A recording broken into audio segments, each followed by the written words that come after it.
We meet one another. Is it in our chariots we had best fight? Or is it with my sword and spear I am to overthrow you? Before the setting of sun tonight, you will be fighting as if for the mountain. You are fallen into the gap of danger, Ferdia. The end of your life has come, not by treachery, but by sharp weapons. Leave off from your boastings, for I know well you are fire without fuel. You are nothing but a trembling and feeble, chicken-hearted little boy. When we were together with Scott, we used to be practicing together. How sorrowful your death would be to me. What is the use of all this talk? Before the crowing of the cock, your head will be on a stake. But Ferdia, it was not right for you to come out against me. Do not break your oath not to fight me. Do not break friendship. Do not come against me. It was a heavy gift for the others. It was by me they were sent to their grave. O Cuchulainn of the wonderful feats. It's too long we're delaying like this. What arms shall we use today? It is you have the choice today, for it was you who were the first to reach the ford. Do you remember at all the casting spears we used to practice with Scathach and with Uthach and with Aoife? I remember them indeed. If you remember them, let us begin with them. So they began with their casting weapons.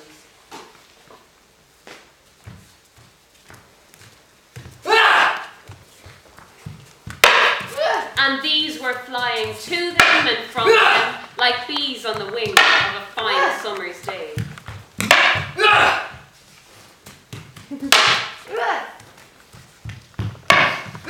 Until all their weapons were blunted.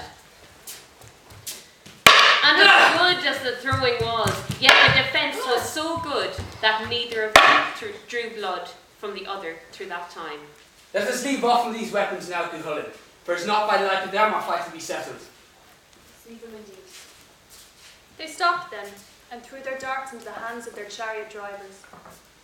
What weapons shall we use now, Cuchulainn? The choice is still yours till night. Let us then take to our straight spears with the flaxen strings in them. And they took 2 stout shields, and they took to their spears. Each of them went on throwing at the other with the spears from the middle of midday and the fall of evening. And good as the defence was, yet the throwing was so good that each of them wounded the other in that time. Let us leave off of this now. So they left off, and they threw their spears away from them into the hands of their chariot drivers. Each of them came to the other then, and each put his hands round the neck of the other, and gave him 3 kisses.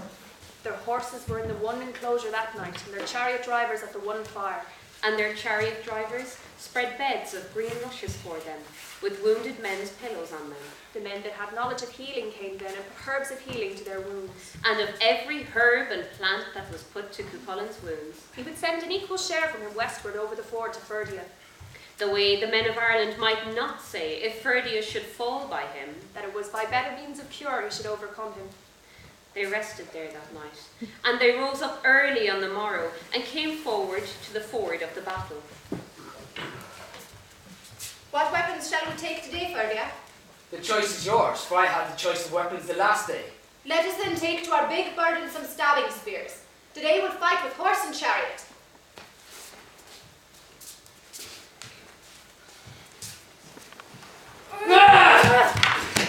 Each of them continued to cut and to wound and to redden the other, from the twilight of the early morning to the fall of evening. If it were the custom for birds in their flight to pass through the bodies of men, they could have passed through their bodies on that day. And they could have carried pieces of flesh and blood through their stabs and cuts of the clouds and the sky all around. And when the fall of evening came, their horses were tired and their chariot drivers were downhearted, and they too themselves were tired. Let us leave off from this now, Ferdia. For our horses are tired and our chariot drivers are downhearted. And when they are tired, why would not we be tired as well? Let us leave it off indeed if the time has come. They rested there that night, and they rose up early on the morrow, and they came forward to the ford of battle. Cuchulainn saw a sort of dark look on Ferdia that day. It is bad you are looking today, Ferdia. There is a darkness on your eyes and a heaviness on your face. It is not from fear or dread of you I am like this today. And Cuchulainn was fretted to see him that way. Good Ferdia, if it is you yourself, I am sure you are a miserable man to come out to try your sword against your own friend. O Cuchulainn, giver of wounds, every man must come to the sod where his last grave shall be. It is your own fault what has happened. You to come out to try your sword against your fellow at the bidding of a woman. If I had gone back without fighting you, it is little my name would be thought of. Oh, Ferdia, I have no strength for high deeds. My faithful heart is like a clot of blood. My life is nearly gone from me. As much as you are complaining over me now, what arms shall we use today, Cuchulainn? It is you have the choice today, for it was I had it yesterday. Let us then take to our massive, stroke-dealing swords, for we will be near the end of our battle by them today. And then they took to their swords. And each of them continued to hack at the other from the dawn of early morning to the middle of the day.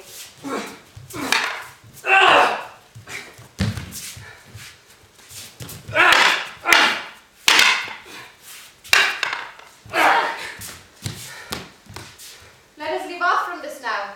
So they left off, and they threw their swords from their hands into the hands of their chariot drivers. Their horses were not in the one enclosure that night. Their chariot drivers were not at the one fire. They rested that night there.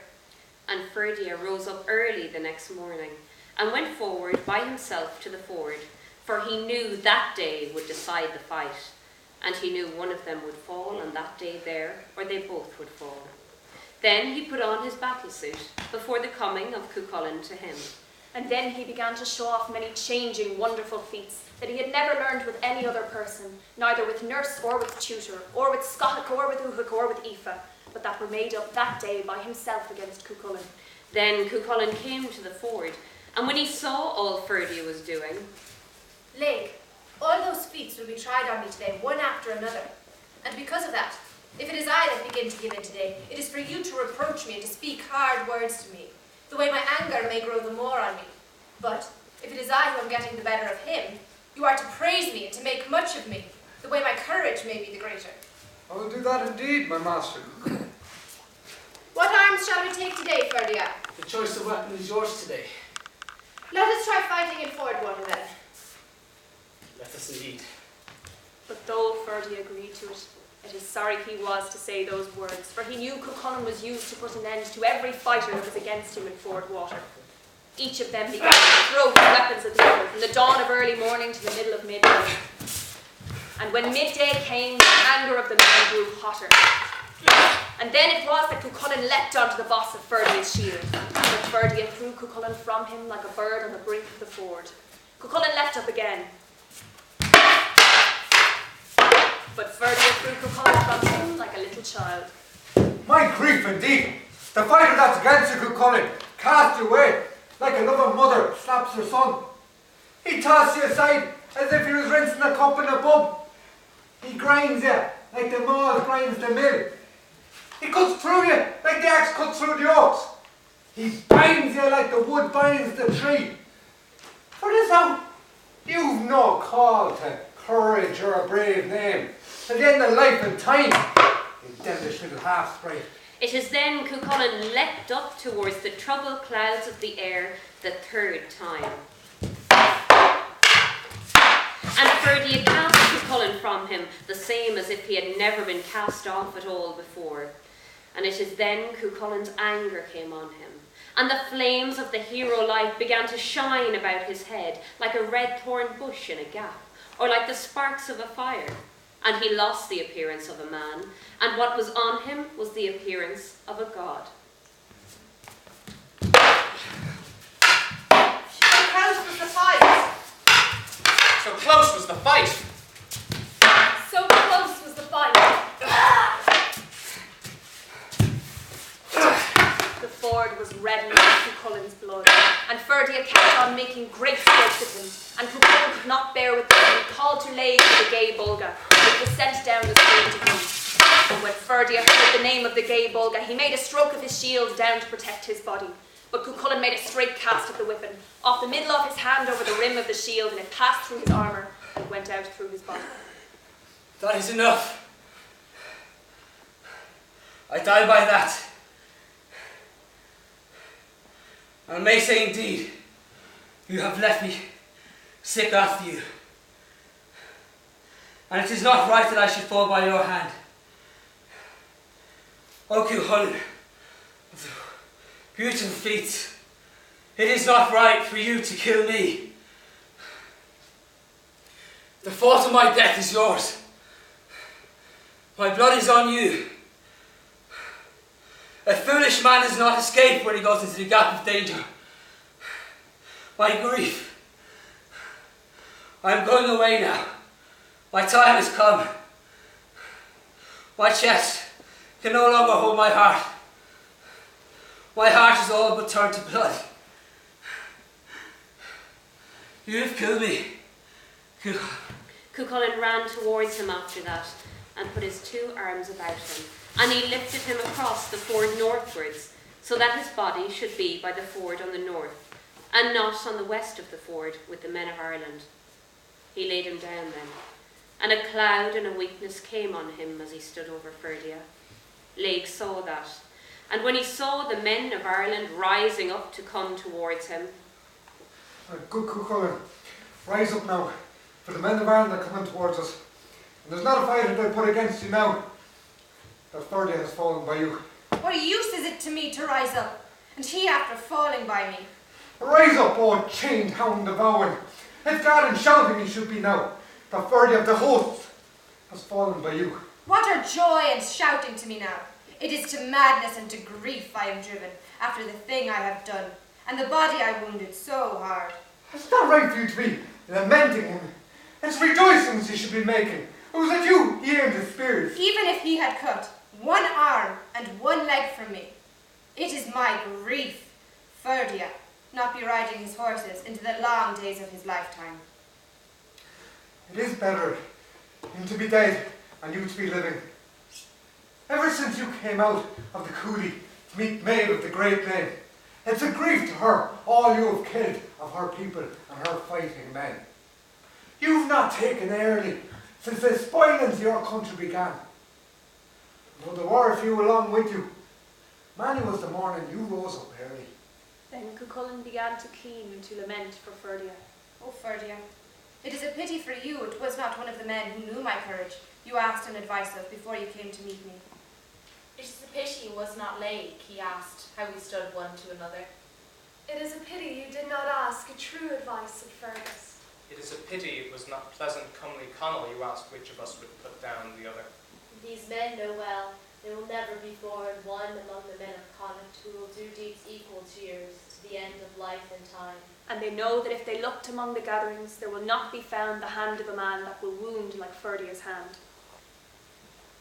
Now, Laig, take the gay bulga out of him, for I cannot afford to be without my weapon. Oh, Ferdia, it is sorrowful story to me, that I should see you so red and so pale, you in a bed of blood and I with my weapon reddened. Then Cuchulainn's father, Sulteam, and some of the men of Ulster came to comfort Cuchulainn. They brought him away to the 5 streams to wash his hurts in them. Stop your crying over me, and go to Owen, and tell the men of Ulster they must carry on with the war from this out, for I am not able to defend them any more.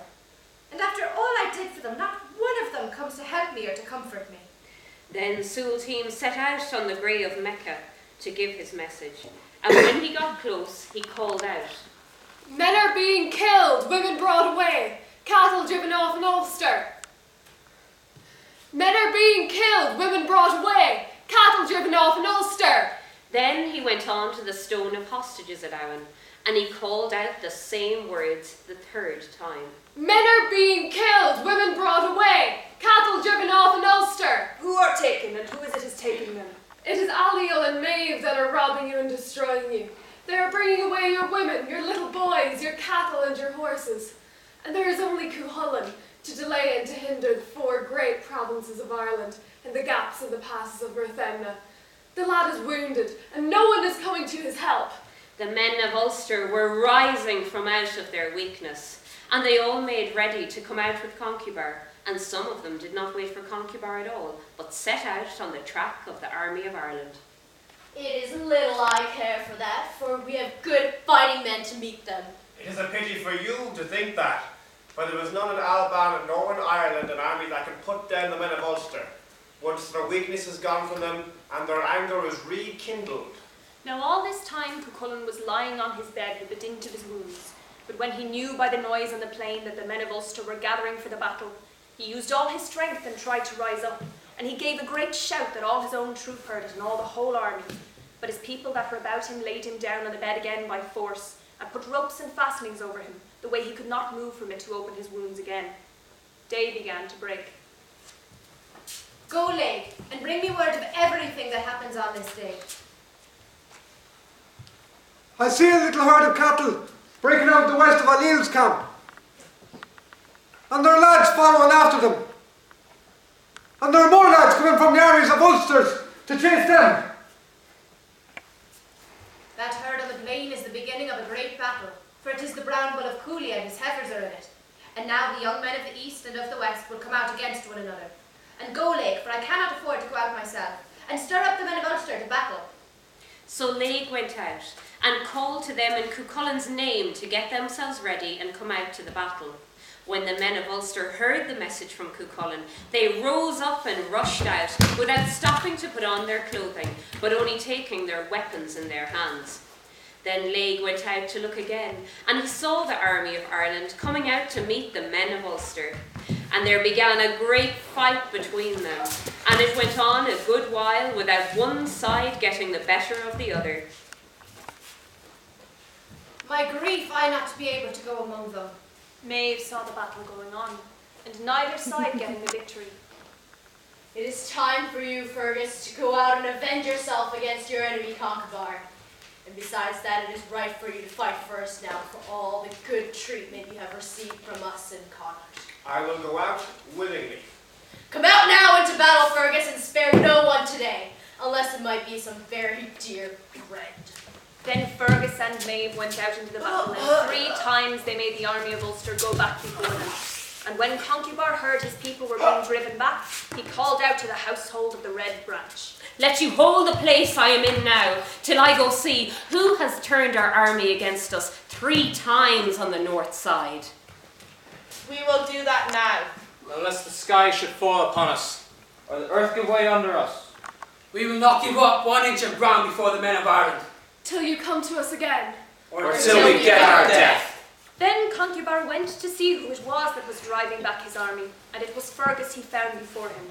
And Fergus struck 3 great blows on Conchobar's shield, the Ochen, so that the shield screamed out loud, and all the shields of the army of Ulster screamed with it, and the 3 great waves of Ireland answered it.